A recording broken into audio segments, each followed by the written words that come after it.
Nasa barracks po kami, tapos wala na po kami sapat na budget. Wala pa kasing ayuda, saka wala pa rin yung tulong ng nanggagaling po sa Dole, ay yung ayuda galing po sa Dole. Wala pa rin yung tulong ng galing sa company namin. So ngayon guys, gutom na rin yung mga kasama ko dito sa barracks. Wala na rin kami makakain. So hindi rin kami pwede lumabas kasi bawal din may effect. Ngayon guys, kain po tayo. Ang ulam ko ngayon is 5-5 tuna. Ito na lang talaga, isang tuna na lang talaga to. Wala na akong ulam. Last na talaga to eh. Ito tayo ngayon. April 17 yata tayo ngayon. So wala pa rin po yung namin, yung tulong na galing po sa opisina o ng company namin. So wala po talaga kami sapat na pagkain. So naasahan na lang namin yung barangay po, yun lang mga tulong sa amin. Pero ngayon po may ulam po ako ngayon. Ito lang.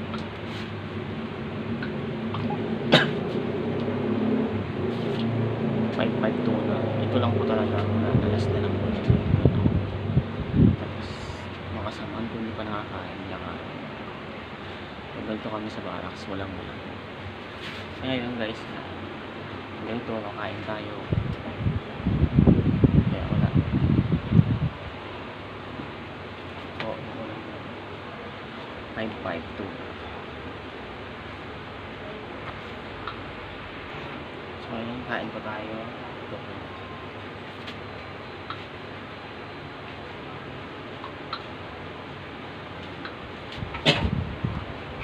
Kain po tayo guys. Gutom na. Hindi na ako kumain kagabi. Ngayon lang ako kumain. Ay, ang dami namin sa barracks. Gutom talaga sobra. Bawalin po lumabas.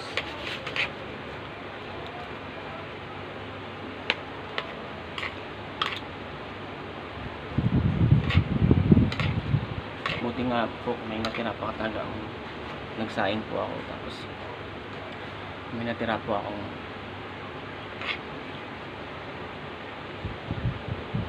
pa po isang sardinas.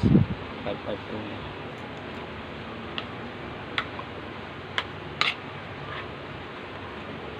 yung mga construction workers dyan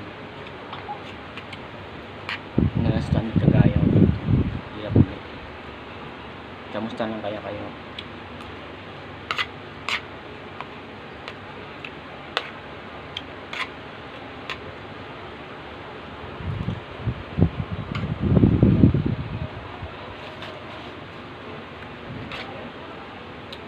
Yung mga kasama ko sa trabaho, wala rin silang budget kagaya ko din. Sinahuran kami nung isang araw nung March nung April 6-15. Isang araw lang po yung sinahod namin. Binawasan pa kami ng kumpanya sa 537 pesos. Natira na lang is 300 pesos na lang. Ang kumpanya namin walang patawad talaga sa amin. Binawasan pa talaga kami. Ganun katindi yung company namin. Alam niya naman na lockdown. Wala kaming budget, sapat na budget. Na-stranded kami sa barracks. Binawasan pa. Nagpasahod pa isang araw lang.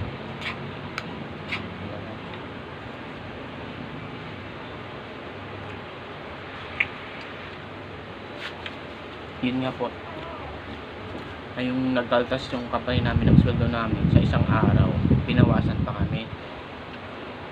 Bali nasa 300 pesos lang po yun matitira sa amin kasi binawasan pa nga kami. Siguro po yung ano po yun, kinaltas po yun sa canteen siguro malamang. So yun, sorry, binawasan kami, tapos nag-verify po kami sa machine, nag-balance and wire kami, 300 na lang po natitira. So paano mo ma-withdraw yung 300? Hindi mo talaga ma-withdraw yun. 300 pesos eksakto po talaga. So ang ginawa ko, winidraw ko na lang yung 200 pesos, yung 100 naiwan na po doon. So bali 82 pesos na lang po naiwan sa bala sa ano ko, sa sa itim ko. So yung 200 kinuha ko po, binili ko po ng sardinas, binili ko po ng ng ulam, tapos kape, gatas, para lang may makain po ako dito. Kasi po dami namin dito sa barracks, stranded po, 300 plus po kami. Buti na lang yung mga barangay dito sa Makati, tinutulungan kami para makarecover. Pero sa dami ba namin po, hindi po kasya lahat yung tinulong ng barangay Tiros. Po kahit pa paano, nakatulong siya sa amin. Malaking bagay din po nakasurvive sa amin. Hanggang ngayon ay nanatili pa rin kami lumalaban. At ang mga construction workers dyan na stranded sa barracks nila, huwag po kayo mawala ng pag-aasa, lumaban lang po tayo. Kahit wala pa dumating na ayuda sa atin, hintay tayo ng hintay, pinapaasa po tayo. Pero pagtapos ng lockdown, bahala na sila humarap kung ano po yung ireklamo ng mga manpower nila. Sila na po mismo yung makakaharap sa kung saan po yung aabot yung reklamo ng tao. Kasi may pagkukulang din sila eh. Sila na po bahala. Kasi pinapaasa tayo, tapos sabi niyan maghihintay tayo. Nako, ilang hintay na po ang tinis namin dito, wala nangyayari. So magbibigay pa kami ng isang buwan hanggang katapusan po ng April o kaya kalagitnaan ng Mayo. Pag wala pa ho talaga sila, wala sila po, hindi na namin kasalanan yun. Lahat naman tayo may karapatan. Hindi naman kung wala ho silang maibigay na ayuda, okay lang po yun, tatanggapin namin. Pero yung sa dole, importante po yun sa mga manggagawa kasi kinakailangan din po yun. Ako po ay napapasalamat sa mga OFW na nag-subscribe sa aking YouTube channel. Maraming salamat po. Sana po kung napanood nyo yung YouTube ko, sorry, huwag nyo pong kalimutan i-subscribe o share po tong video ko. Gusto ko rin po makakatulong sa mga kasamahan ko sa abot na aking mga kaya, pero hindi ko po magagawa kasi po hindi na ako makakalabas, wala rin akong sapat na pera. Kaya maraming salamat po sa mga nagko-comment sa YouTube ko na wag akong sumuko o tibayin ko lang yung loob ko para labanan to yung COVID-19. Sa totoo lang, tama po yung sinasabi. Minsan naniniwala ako na lahat naman po tayo may pagsubok eh. Dapat po talaga nagkakaisa, nagkakatulungan. Kaya maraming salamat po sa iyo sa nag-comment sa YouTube ko o nag-subscribe. Maraming salamat po. Alam ko po malaking bagay na po yun para sa akin, para lumaki yung subscribers ko po. Sana po huwag nyo kalimutan po tong i-share yung video ko sa mga construction workers. Mabuhay po tayong lahat, huwag po tayong sumuko. Alam po natin na wala silang may tulong sa atin, pero bahala na po si God sa kanila kung ano po yung mangyayari sa kanila pagtapos ng lockdown.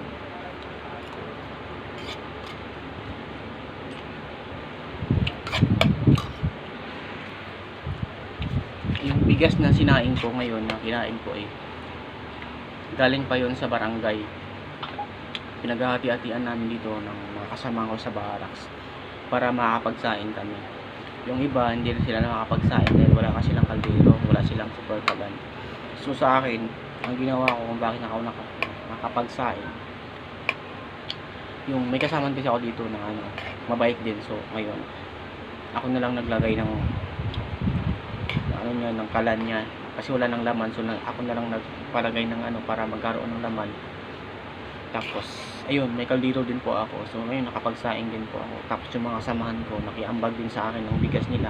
So yun ang sinasaing ko. Yun ang ginagawa ko para lahat kami nung nagkasama dito na nag-aambag sa bigas, makakain po kami. Ulam na lang po yung problema namin. Yun nga po.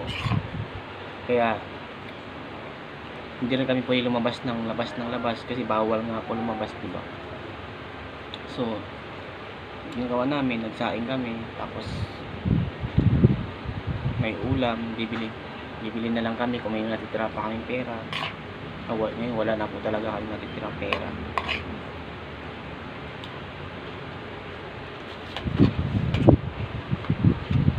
Tapos sorry. Tapos yung pinakamasakit pa yung pinapaasa ka ng company mo na ganun madarating, hintay lang kami ng hintay. Wala po talaga. Ilang April, May na tayo ngayon, May 16. So 17 pala. April 17 pala, so ngayon wala talaga. Ang mga gawa namin, bawalin kami lumabas para magreklamo, baka mahuli pa kami sa labas.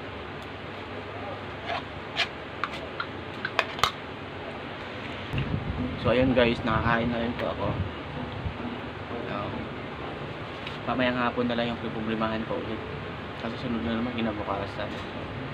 Wala, hindi talaga, tiwala lang tayo sa Diyos na yun. Dasal lang ako ng dasal. Pero alam ko yung sa barangay na bibigyan dito ng pagkain, lugaw, kahit ano. Kaya lang talaga po naasahan namin sa barangay na malapit sa barracks namin. Kaya yun na lang po talaga. Yung sa amin, yung sahod namin na sabi nila magkakaroon kami ng sahod, wala pa po yun. Wala pong nangyayari yun. Maghihintay po kami talaga, wala.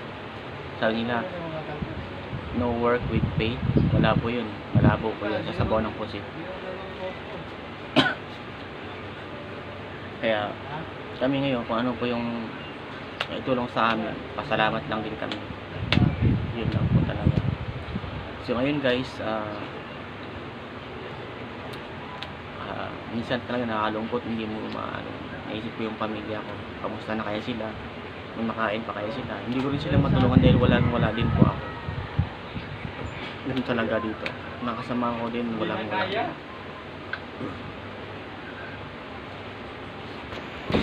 So ngayon guys, kainan na talaga sila, makasama ko lumabas na po para magpila doon sa kantin, kasi may kantin po dito. Ang pilahan po kasi dito alas 11:30 o hanggang pananghalian po yun namin dito sa barracks, alas 11:30. So pipila ka pang alas 11:30 para lang makakain. Yung umaga mo hindi ka makakain, kakain ka alas 11:30 pa. So ngayon pipila ka ng alas 11:30, tapos isang kanin po yun, tapos yung kunting gulay. Siguro ang halaga nun is 50 pesos po. 50 pesos po yun. Bawas po yun sa sweldo namin kung makakapasok kami at makakabalik kami sa trabaho sa pagtapos ng lockdown. So bali kung 50 pesos na yun times 30, malaki po talaga yung nila sa amin, kasi kung 2 buwan po tayo na puro tayo 100 bawat araw, so malaki din po yun. So yun po talaga yung inaano namin. So minsan ako po hindi na po ako umasa doon sa kantin, kasi pag hihintayin ko pa yung kantin ng alas 11 pa, imedya ako pipila para lang makakain. Ako po gutom na talaga ako, hindi ko na kaya talaga. So ang ginagawa ko para pag may pira po talaga ako, bumibili po ako ng sardinas, tapos 5-5 tuna. Guys, 5-5 tuna kasi talaga mura lang talaga guys, nasa 25 pesos lang po talaga nito ang 5-5 tuna. So ngayon, hindi mo na kailangan guys bumili ng mga pagkain na na lutuin mo pa. Kung talagang may pera ka, ito na lang talaga bibilhin mo, 5-5 tuna. 5-5 tuna is the one for me. So yung 5-5 tuna po kasi guys, kahit saan mo siya dadalhin, kahit na ilang araw pa guys, hindi talaga masisira to. Kasi kung may kanin ka lang, ulam na lang ang kulang. So ang ginagawa ko, bumibili po ako ng ganito para may pang-ulam ako sa pang-araw-araw. Kahit sabihin natin na araw-araw na lang tuna, walang problema, basta makakain lang po talaga ako. Yun pong ginagawa ko. Kaya sa mga construction workers dyan, wag po kayong bibili-bili ng kung ano-ano dyan na hindi naman po talaga nyo makain, katulad ng mga sigarilyo. Unahin nyo talaga muna yung pagkain ngayon lang talaga sa crisis na to. Kasi sa tutuusin lang, pag bumili ka ng sigarilyo araw-araw, isipin mo, kung bibili mo yun ng ulam, may pang-ulam pa talaga kayo. Kasi minsan, pag wala ka pag sigarilyo lang, okay na sa'yo, manigarilyo ka. Tapos yung mamaya nagugutom ka, wala ka nang makakain. Kasi dapat yung bibili mo na lang ng sigarilyo, dapat dito mo na lang pinaglalaan araw-araw, makakaulam ka. So huwag naman kayo magalit sa pag sinasabi ko lang guys, talagang pag may pera ka talaga, kailangan mo bumili ng mga ganitong mga dilata, 5-5 tuna, ligo. At pag once na wala ka ng ulam, may makukuha ka. Kaya yun ang ginagawa ko. So ako ngayon, paubos na yung ligo ko. Wala na rin akong budget. Maghihintay ulit ako kung may darating sa amin ngayon na pera na galing daw po sa company, sa tulong ng company namin. Hindi ko po sigurado kung talagang darating po yun. So ngayon yun lang po inaasahan namin, na sana po may darating daw po, sabi nila. Galing po dun sa aming, galing daw sa MDC company. So ngayon yun po itutulong niya sa amin. So sana nga po kung darating din po, maraming salamat din po MDC sa inyong malasakit sa amin. Tapos una-una guys, may mga tulong din po nang gagaling sa kapitbahay ng dito. Meron kasi kami ditong kapitbahay sa Barracks. So medyo mga 6 meters din po ang pagitan. Ay 7 meters ang pagitan. So minsan guys, wala din kaming makakain dito, 'di ba? Minsan kasi pag kumain ka ng umaga, siyempre mga 6 breakfast ka, o siyempre kape ka lang sa katinapay.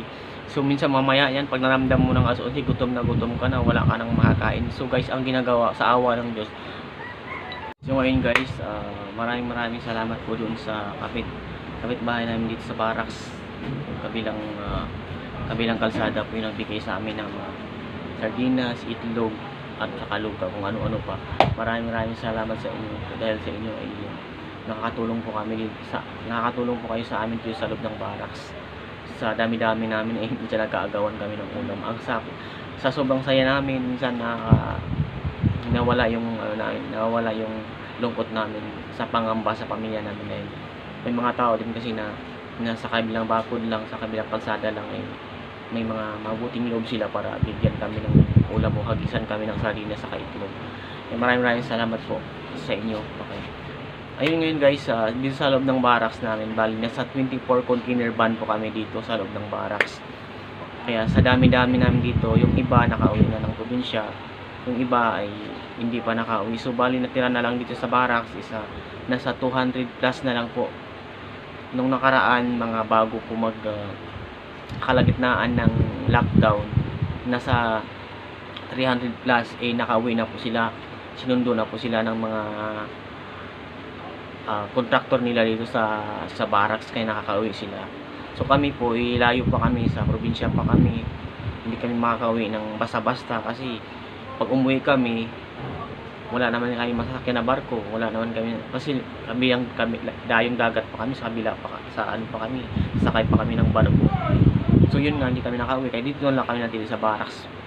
So yun nga guys, bali nasa 24 container van po nandito. Yung iba wala na rin po yung laman, yung iba may laman pa, may mga tao din po sa loob. So yun nga, makikita nyo din, ipakita ko sa inyo yung mga sample ng container van namin na isa lang dito sa amin lang, sa kwarto namin. Bali 4 lang din kami dito, sa bawat Barracks may laman 10, 12. So hindi magkaparehas kasi may mga Barracks, may mga container van kasi na may mga number kasi yun container 1, container 2, ganun. Para kaya hindi po kami kasama-sama sa maghihiwalay din po. Sa bawat container may mga tao din po na natili doon sa loob ng container van. So guys, yun nga po, maraming salamat po sa inyo. Ipakita ko sa inyo kung na lang po sa inyo yung susunod na video ko, yung mga sa loob, kung ilan po talaga sa container van. Diyan po yung mga video ko, panoorin niyo na lang po yung nagluluto po ako ng chicken o yung tinulang manok guys, para sa mga kasamaan ko sa Project Styles Teamworks namin. So guys, maraming salamat po. Sana mapanood dito ang aking video. Huwag niyo kalimutan po mag-subscribe o i-like to yung video, yung aking video, at saka huwag niyo kalimutan yung pindutin yung notification bell para updated po kayo sa mga video na ina-upload ko. Maraming salamat sa inyo guys. Mabuhay po kayo.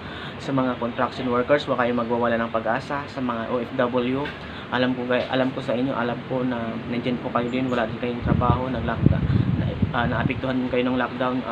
Pinag-pray ko rin sana po, huwag kayong mawala ng pag-asa. Mas mahirap din po yung sitwasyon nyo dyan sa ibang bansa ay compared sa Pilipinas. Yun nga po,